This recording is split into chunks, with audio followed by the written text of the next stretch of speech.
With Kaybe's career work out of the way, it was time to do this task for the Jarl. She found her way to Bleakfalls Barrow, thought to be an elaborate underground tomb of sorts. Yes, all barrows were ancient, and not usually frequented by the living. This one, however, had developed a mild bandit infestation, yes, which raised numerous questions. The Nords knew better than to prowl these places, for within them lay dormant the armies of kings. Men and women doomed to an eternity of servitude to lineages that had passed eons ago. Yes, there were many causes for the multitudes of draugrs to be interred, and in Skyrim's past it was a very popular fate for servants, yes. But eventually, this practice became outlawed, and the methods for making these immortal slumbering armies was either forgotten or destroyed. Many of these barrows were made during a time said to be the era of dragons, and many of the rulers said to reside within these barrows were the so-called dragon priests. Yes, legend held that the priests could speak the language of dragons, which could alter reality based on a word. A very select few in the modern era still remembered words that dragons spoke, but it takes years of practice to learn the pronunciations. Consequently, the current kings only know a few key phrases. Ulfric Stormcloak, the current Jarl of Windhelm, for example, murdered the High King of all Skyrim by demanding to know where is your bathroom? Yes. The power of the dragon words are determined by your understanding of them, and the High King was so confused he merely died. The average person will burst into flames upon hearing a dragon word he does not understand. Those who are skilled in the language will only burst into flames if faced with complicated rhetoric. Yes. There are, of course, words that do very particular intentional things. But the most common duels between Skyrim's nobility are won by shouting things such as, "Hello, my name is," or "How are you?" Of course, it is also very popular to hear a Nord hero resort to a simple, easy-to-learn, and easy-to-understand word, such as vagina. If ever the dragons or the dragon priests returned, they would likely die from giggling fits. Yes, because they were fluent in the dragon language. Not only could they shriek mindless obscenities at one another, but they could compose arguments. They could argue to death entire armies, yes. The dragon priests had not been seen for generations, but it was said they still lived beneath the barrows, as undead, waiting for the day the dragons might return, yes.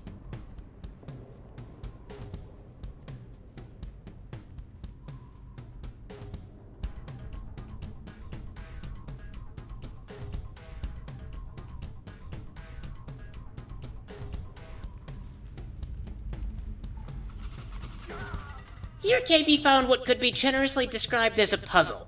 These sorts of things were very common within the Barrows and deeply confused Kaybe. They were like locks in that there was a certain combination you had to line up to make these doors function, but the combination to the locks was always prominently displayed somewhere. Yes, when they were popular, there was no way they could have functioned as security, for everyone would know the answer. Kaybe assumed they must have only been a way to prevent toddlers from entering dangerous areas. Yes. Although if that were the case, they should not shoot poison needles. Most likely, they were a result of some sort of ridiculous fashion trend. Deeper within the burrow, Kaybe found the nest of an enormous spider. This was one of the notorious frostbite spiders of Skyrim, which were capable of spitting venom and leaping great distances. Among their chief prey was Man and Myrrh. This one had captured many men, and one of them still lived, yes. Unfortunately for the spider, Kaybe was Khajiit, which is the best of all, yes. Also, Kaybe could fit into small crevices the spider could not reach. Don't leave me for Arcade's sake. Yes, Kaybe is coming, yes. Over here. You did it, you killed it. Now cut me down before anything else shows up. Before Kaybe cuts you down, where is the key? Yes. Yes, the claw. I know how it works. The claw, the markings, the door in the Hall of Stories. I know how they all fit together. Help me down and I'll show you. You won't believe the power the Nords have hidden there. Oh, Kaybe didn't know you actually had a key. Give Kaybe the key! Does it look like I can move? You have to cut me down first. Fine, Kaybe hopes you dislike your eyebrows. It's coming loose. I can feel it. There you are, yes. Now give Kaybe the key. Wait, where are you going? Give Kaybe her key! Yes! You give Kaybe her key! Okay. See? Bandit gets his freedom, Kaybe gets her key, everyone is happy now, this is a fair trade. Yes. Had the bandit gotten away as he planned, he would have been sorely disappointed, for the barrel was full to the brim with angry draugrs. They were not very smart, but they were very difficult to kill. Yes.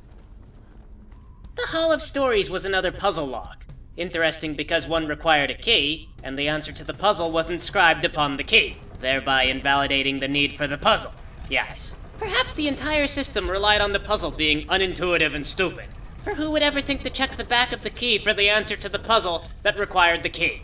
Again, this was a puzzle that was easily and consistently defeated by one who knew the trick. Yes.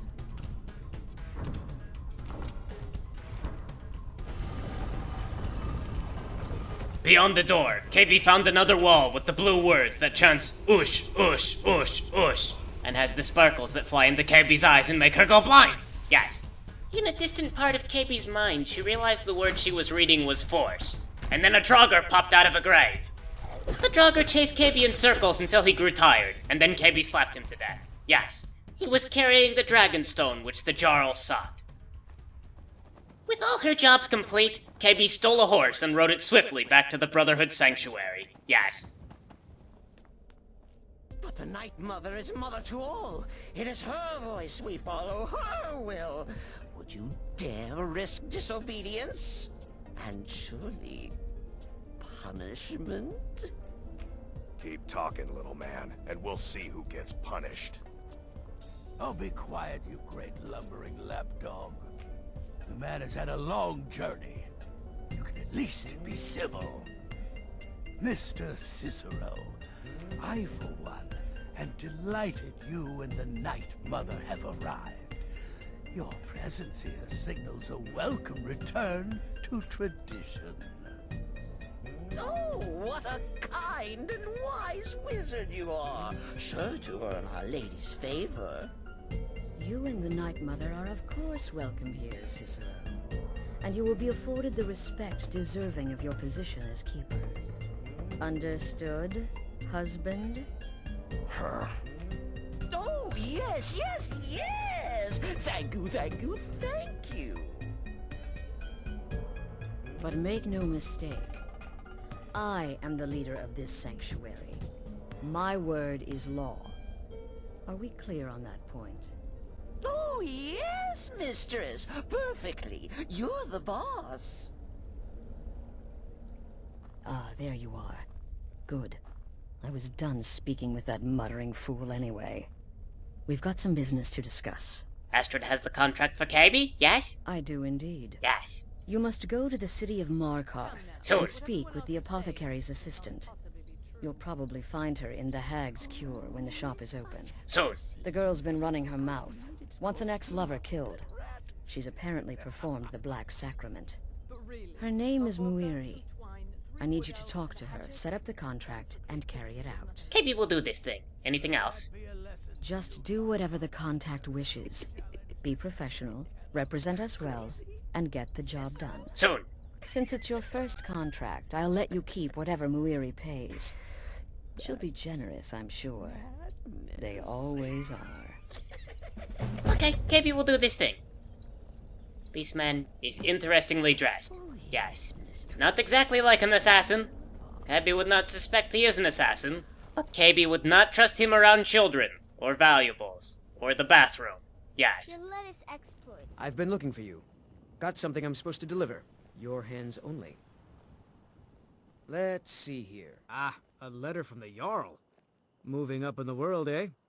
Looks like that's it. Got to go. Kaybe passed through the small nearby town of Falkreath on her way back to Whiterun, and was intercepted by a missive from the Jarl of Falkreath. Yes, the letter was vague, but in Kaybe's line of work this was common. Hello, Falkreath Jarl. Yes? Kaybe was passing by the by and thought she'd say hello. Yeah, good to see you. Finally someone useful is around. Kaybe received your letter, yes? Ah, it's you. Yes, well, now we'll see if the stories about you are true. There's a group of bandits in my hold that I may have had a few discreet dealings with. The cut they were giving me was good at first, but now it's time to clean things up. Go and take care of it. Kaybe will do this. Usual rate supply, yes. Good. Good, yes. Soon. Execute every last bandit. Spare no one. Yes, spare no one. Kaybe is usually commanded as thus. Did you see a hound on the road? Fine, strong creature that's been wandering near town. The guards muttered something, yes? I asked the gate guards to look for him. I can't afford to chase him down, but could use a fierce, loyal beast to keep me company.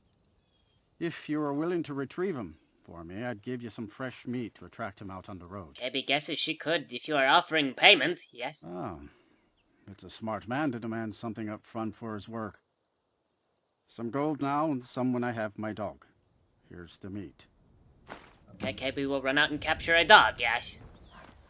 Kaybe had been given a strange request, capturing this dog. She assumed it would be easy. She would run out, grab the dog, return with it, take some money, then go along and kill the next nearest thing that needed to be destroyed. Yes.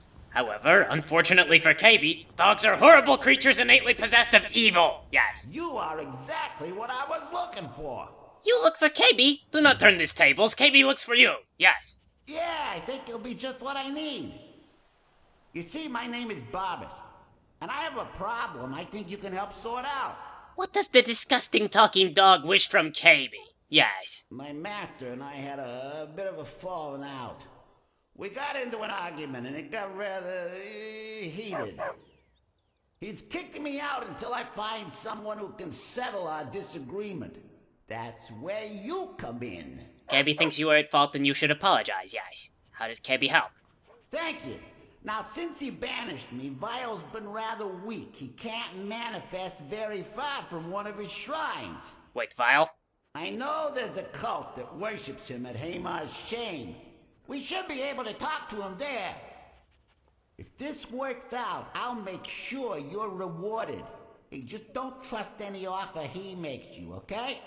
Vile? As in Clavicus Vile? Yes? What happens if Kaybe does not follow you? Wait, Kaybe has not agreed to anything in paper, yes? This dog Kaybe had found was familiar to the daedric prince known as Clavicus Vile. He was notoriously one of the stronger of the daedric princes, and often granted wishes. He granted them very well. So well, in fact, that the recipient often wished they hadn't desired this thing at all, yes. One famous example was that of a woman with a disfigured face. She wished for beauty, and Vile gave her a mask which made her appear as such, yes. She found a wealthy husband, settled down, and became pregnant. The tale diverges here. There are two tellings. The first is that Vile became bored and took the mask from her. The second is that the woman became insecure, and began to worry that her husband only loved her for her appearance. In the second telling, Vile took the mask to assuage her fears. In both stories, the results were the same. The woman had become selfish, complacent, and disrespectful, always reliant as she was on her physical beauty. Without the mask, her husband threw her from his home, though she still bore his child. The baby was a little girl, who, furious at her father, murdered him. Yes. Kaybe followed this daedric dog Barbas to the place called Hamar's Shame, wherein lived a cult of dangerous vampires that worshipped Vile. Yes. Barbas set about attacking them, and we wiped them out to the last. The exact motivation behind this was not immediately clear, but as with all things related to Vile, it was an aspect of trickery, yes. There, surrounded by corpses, Kaybe had to wonder why anyone bothered to worship the daedra. Yes, they viewed mortals with such disdain and put their boots to our necks. Lord Vile, Kaybe comes with a request, yes? By all means, let's hear it. It's the least I could do since you already helped me grant one final wish for my last worshippers. They were suffering so from vampirism and begged me for a cure.